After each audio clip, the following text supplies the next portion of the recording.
നോക്കാം. 100 ഗ്രാം ചക്കക്കുരുവിൽ ഇതൊക്കെയാണ് അടങ്ങിയിരിക്കുന്നത്.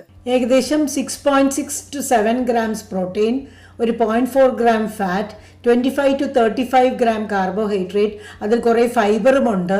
പിന്നെ magnesium, phosphorus, potassium, iron, vitamin B1, vitamin B2, vitamin C, അതുകൂടാതെ കുറച്ച് കാൽഷ്യം, വൈറ്റമിൻ എ, സിങ്ക്, ഇവയെല്ലാം തന്നെ അടങ്ങിയിട്ടുണ്ട് ചക്കക്കുരുവിൽ. ചക്കക്കുരുവിൽ അടങ്ങിയിരിക്കുന്ന കാർബോഹൈഡ്രേറ്റ് സ്റ്റാർച്ച് മാത്രമല്ല, soluble fibre, insoluble fibre, resistance starch എന്നീ തരത്തിലുള്ള കാർബോഹൈഡ്രേറ്റ്സും ചക്കക്കുരുവിൽ അടങ്ങിയിട്ടുണ്ട്. സോളുബിൾ ഫൈബർ എന്ന് പറയുന്നത്